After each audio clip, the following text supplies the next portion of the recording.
The Bad Batch Season 3, Episode 14, the penultimate episode to the series finale.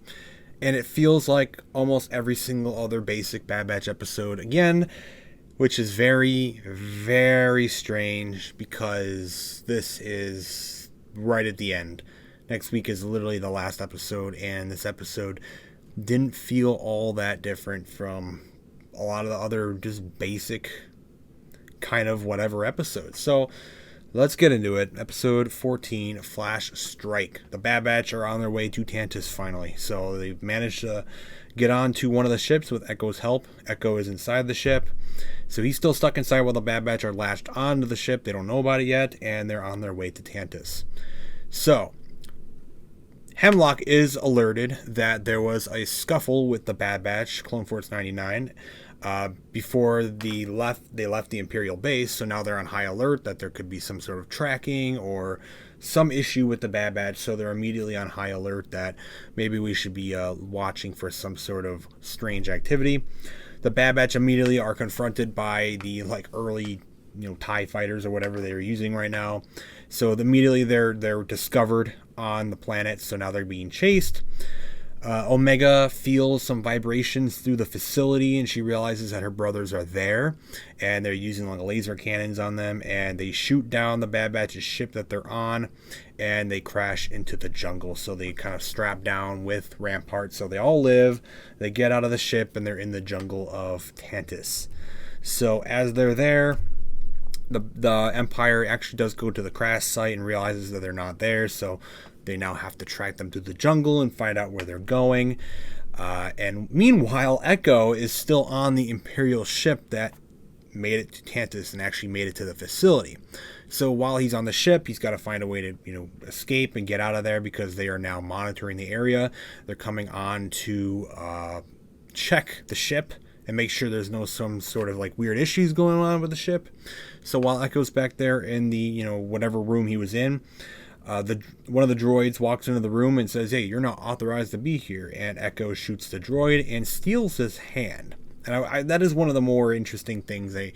It's such a little random thing, but I liked that they did that because Echo ended up putting a stormtrooper armor on to blend in, as they do in Star Wars. And immediately you're like, well, Echo doesn't have a hand. He's got his little stub for the little droid tech that he's got.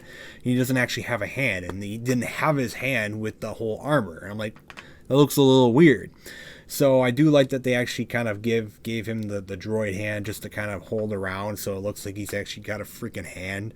So it's not like an immediate what's wrong with you type of thing. So I actually do like that they put that little detail in there, but really it's kind of one of the only little hey, I kind of like that they did that type of moments this episode. So Echo, he does manage to get off of the ship and joined into a line of random troopers as he enters the facility. So Echo is the only one that really makes it into the facility this episode. So while they're doing that, Omega is going forward with her little plan here, and I don't know if this is really her plan to escape or not, but she does tell the other kids that I'm going to go off and I'm going to go through these vents or whatever the hell it is. She's going to climb through the area, the elevator type thing, and she's going to crawl her way around and figure out what's going on. So she's going to be doing that. She is doing that while the other kids are instructed to stall the droid and the doctors if they come in and maybe see if Omega's there or not. So we cut back to Rampart, Crosshair. We got some cool dialogue with Rampart and Crosshair. A little weird dialogue. I don't know if it's really going to amount to anything considering we only have one episode left, because they were both serving the Empire together, trying to find the Bad Batch earlier in the series. So it's just interesting now to see these two together running from the Empire when they were the two top guys chasing after the Bad Batch.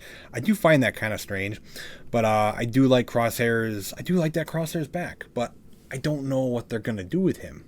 And I could say that about anybody because there's one episode left. I don't know what else they can really do.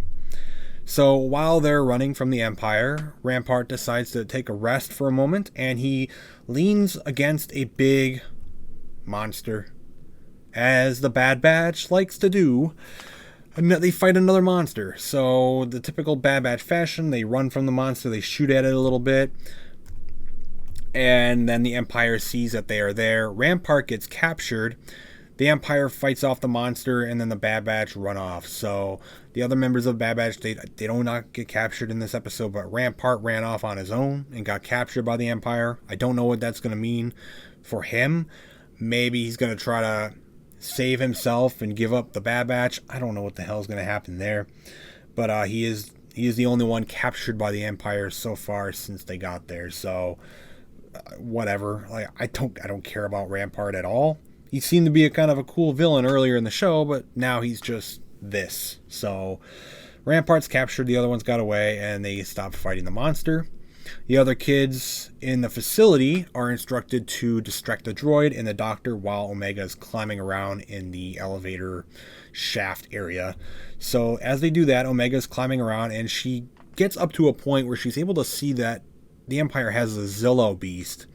I don't remember if it's the one from that episode. I think it was last season, Bad Batch. I don't even remember what happened in that one. Honestly, I don't.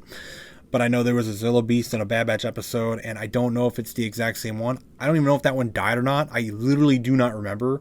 I have no desire to go back and watch it again, but they have a Zillo beast at Tantiss facility, and Omega sees that, and she makes her way back down to her room, just in time, of course, for the doctor to walk into her room and get her sample of blood and whatever. So they cut that very weird in the scene, because it seems like Omega is not even close to getting back to her room.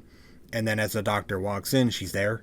Just boom, she's there. Maybe that's for the dramatic effect of like, you definitely don't expect her to be there, but she is there. I don't know how she got back, whatever. Like, of course she made it back, and now she has this whole new plan, and we'll get to that at the end.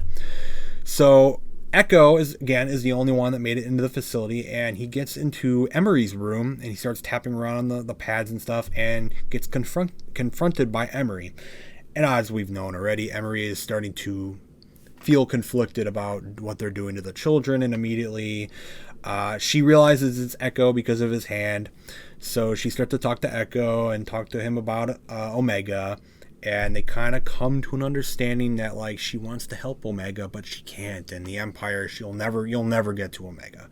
And it kind of seems like now that Emery and Echo might be teaming up here to maybe save Omega and the other kids for next episode. Which, I mean, I kind of like to see Echo a little bit more. I am glad we're seeing a little bit more of Echo, because he's always been absent like this whole season. I think even before that too, when he went off with Rex.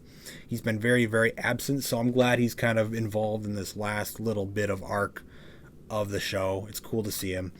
But, yeah, we'll see what happens with Echo next episode. But the last really thing we get with Omega in this episode is her coming back to the kids again, saying, okay, I have a plan.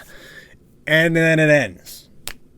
So we have to see Omega's grand plan of something probably with the Zillo beast next episode, because she saw the beast, came back, and now she has a new whole plan. So I don't know what she's going to do with it. Somehow she'll, I don't know, unleash the damn thing or something, and we'll have a big monster fight at the end, and they'll escape. The end, happy ending or something.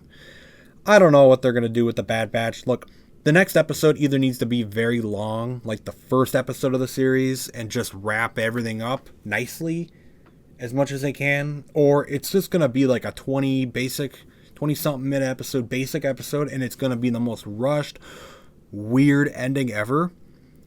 This show doesn't feel like it's near its end yet. It feels like it's near the end of a season, really. It doesn't feel like the end of the series. And it really makes me think that I don't know if this show really was designed to end here yet. It makes me wonder, because I don't know how well the show's doing. Obviously, it's not getting that much attention on social media. I don't ever see any people talking about it, really, ever. Except for when I cover it here. That's the only time I really pay any attention to the Bad Batch, because I've been covering it the whole time. So I want to finish it out. I want to get through it. But I don't see anyone really talking about the show. I don't know how many people are even watching this for Disney Plus. Like, it's probably not doing them much numbers. And I'm thinking it probably was just canceled, maybe. That's just a theory of mine. I could be very wrong. I don't know. Maybe it was canceled and they had to wrap it up quick. But it's starting to really feel like just really strange for an ending to the season here. Like, this is the last episode before the ending This is the penultimate. Like, we're at the very, very end here. This isn't like a middle of season. We're gonna start wrapping things up a little bit. No, this is it. Like, next week is the end of the series, and it just doesn't feel like it. And that's never a good sign when you get to that one of those last few episodes of the show, and it just doesn't feel like you're reaching an end. You know, a lot of things are not wrapped up. A lot of things it just doesn't feel like the end of the whole series. It feels like the end of a season, which would be fine if it was just the end of a season, but it's not. It's the end of the show. So I don't know what they're gonna do. Honestly, I don't really care. Crosshair, if he lives, that's probably gonna be the greatest thing that could probably come from the end. Who knows? You know what? Just because of that, they're probably going to kill him. I don't know what they'll do with Crosshair. I don't know what they're going to do with really any of them. Maybe just live happily ever after on that damn island or something. Look, I don't know. Bad Batch is reaching its end next week. Omega has a plan to escape. Echo and Emery are teaming up to help Omega and the kids, most likely. The Bad Batch are maybe on their way to get inside the facility still. And we have to all do that in one episode and then also end the show and wrap up the characters. Unless they, I don't know, plan on doing something later. Bad Batch is almost over. And we'll see what happens.